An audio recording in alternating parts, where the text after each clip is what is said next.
Hello everyone, আমি প্রিয়া। সবাইকে স্বাগত আমার নতুন একটি ব্লগে। দিনটি ছিল 11ই জানুয়ারি, আর এটি আমাদের সিডনিতে তৃতীয়তম দিন। আর এই দিনে আমরা বেরিয়ে পড়েছিলাম একটি বিচে গিয়ে স্নান করার উদ্দেশ্যে। বিচটির নামটি ছিল বন্ডি বিচ। আর এই বন্ডি বিচটা আমাদের বাড়ির থেকে ছিল 1.5 ঘন্টা দূরে। তো এই 1.5 ঘন্টা দূরের পথেই আমরা তাড়াতাড়ি করে রওনা দিয়ে দিয়েছিলাম ওই সকাল 9টার মধ্যে। সকালে ঘুম থেকে উঠে ব্রেকফাস্ট রেডি করে খেতে খেতেই ওই একটু লেট হয়ে গেছিল। তার জন্য যেতে যেতে অনেক টাইমও লাগবে ওই ভেবেই মনটাও অস্থির লাগছে, কারণ এখানে আসার পর বন্ডি বিচে গিয়ে স্নান করবো এই ভেবেই আমাদের আনন্দ হচ্ছে এরকম, আর অস্থির লাগছে যে কখন পৌঁছাবো। আর এই যে টানেলটি দেখছেন, এই টানেলটি কিন্তু ঠিক 10 মিনিটের রাস্তা, মানে অনেক বড়। আর এই যে ঠিক টানেল থেকে বেরিয়েই শহরটা সিডনির এই সাবার্ব আর এই সিটির মধ্যে এই টানেলটি হচ্ছে একমাত্র যাতায়াতের রাস্তা। ব্যাপারটা দেখে কিন্তু আমার খুব ভালো লেগেছিল। আর এখানকার রাস্তাঘাটগুলো অনেক অনেক সুন্দর, মানে যতটা না আমি ক্যামেরাতে দেখাতে পারছি তার থেকেও অনেক বেশি সুন্দর এখানকার রাস্তাঘাটগুলো। দেখে খুব ভালো লাগছিল। আর এইটি কিন্তু মূলত মেলবোর্ন বা বাকি অন্যান্য শহরগুলি থেকে এটার মধ্যে কিন্তু লোক সংখ্যা বেশি, মানে সিডনিতে লোক সংখ্যা মেলবোর্নের থেকে কিন্তু একটু বেশি। আর এখানকার বাড়ি বিল্ডিংগুলোও দেখছি যে অনেকটা অন্যরকম, মানে আমাদের মেলবোর্নের মতো নয়। আর এই জন্য রাস্তাঘাটগুলো দেখতে দেখতে আমরা যে কখন এসে পৌঁছে গেলাম বন্ডি বিচে তা আমরা টেরই পেলাম না। সৌভিক আবার একটু জায়গা থেকে গাড়িতে পার্কিং করবে, আর ততক্ষণে আমি গাড়ি থেকে নেমে একটুখানি জায়গাটার ভিডিওটা করে নিই। জায়গাটি এত সুন্দর লাগছে যে কি বলবো।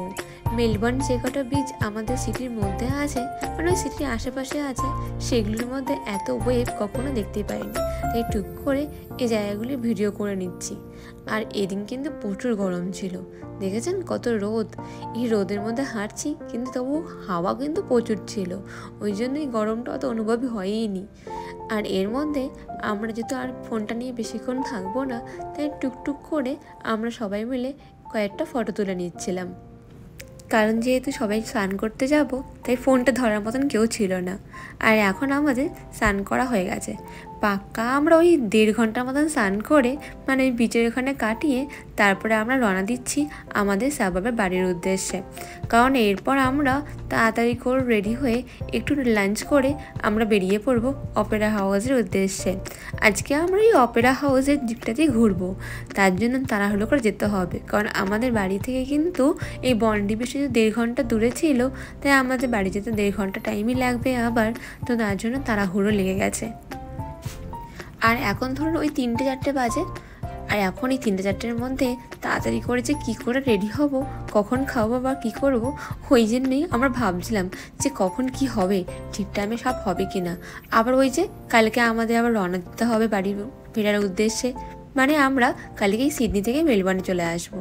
আর এখানকার রাস্তাঘাট যত দেখছি ততই প্রেমে পড়ে যাচ্ছি। কত সুন্দর, কত পুরনো পুরনো বিল্ডিং, দেখে মনে হচ্ছে এগুলোর ভিতরে কত রকম ইতিহাস লুকিয়ে আছে। আর কি, এরপর তো আমরা তাড়াতাড়ি করে যেহেতু বাড়িতে স্নান টান করে খেতে বসে গেছিলাম, তাই আর কোনো রকমের ভিডিও ক্লিপস নিতে পারিনি। এই তো আমরা সবাই রেডি হয়ে বেরিয়ে পড়েছিলাম। তখন ওই ধরুন 5টা বাজে, মানে আমরা বাড়িতে এসে খুব তাড়াতাড়ি করে স্নান করে খাওয়া দাওয়া করতে পেরেছি।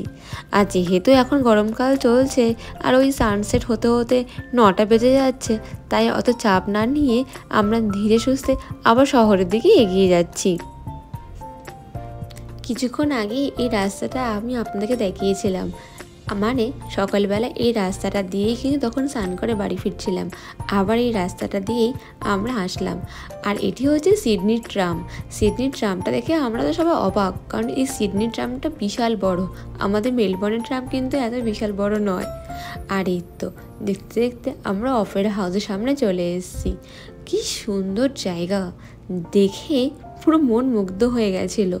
আমি তো ওই সময় পুরো চুপটি করে ভিডিওগুলো নিচ্ছিলাম আর জায়গাটির অনুভব নিচ্ছিলাম। এবার আমরা পার্কিং লটে যাব। আমরা আগে থেকেই অনলাইনে পার্কিংয়ের জায়গাটা বুক করে রেখেছিলাম, তো সেখানেই আমরা গাড়িটা রেখে আবার উপরে আসব। পার্কিং জায়গাটা মূলত নিচে, তাই আমরা আস্তে আস্তে নিচের দিকে যাব। ব্যাস হয়ে গেল আমাদের গাড়ি পার্কিং। আর এইবার জায়গাটা অনুভব করছিলাম। এখানে জায়গাটা এত সুন্দর যে আমরা ওরকম ভালো করে ভিডিও নিতেই পারিনি। মানে জায়গাটার মধ্যে আমরা হারিয়ে গেছিলাম এত যে অনেক সময় ভিডিও নিতেই ভুলে গেছিলাম। তাই যে কটা ফটো তুলেছিলাম সেগুলো আমি আপনাদের সাথে শেয়ার করলাম। আর এই তো, এই যে রাতের পর এখানে নিচে একটি বার কাউন্টার ছিল, ওখানে এত সুন্দর পার্টি হচ্ছিল, এনজয় করছিল সবাই, দেখেই খুব ভালো লাগে। তবে যতই জায়গাটাকে ভালো লাগুক না কেন, এবার এই জায়গাটাকে ছেড়ে যাওয়ার পালা। তখন রাত ধরুন 9টা বেজেই গেছিলো। এবার আমাদের বাড়ি ফিরতে হবে, লাগেজ প্যাক করতে হবে, ডিনারও করতে হবে। ওই জন্য আমাদের তাড়াতাড়ি বাড়ি ফিরতে হবে। তাহলে চলুন, ভিডিওটি আজ এত অবধি, দেখা হবে নেক্সট একটি ভিডিওতে। আজকে ভিডিওটি ভালো লাগলে একটি লাইক, কমেন্ট আর শেয়ার করে যাবেন। দেখা হবে নেক্সট একটি ভিডিওতে। ততক্ষণের জন্য আপনারা সকলে ভালো থাকবেন, সুস্থ থাকবেন।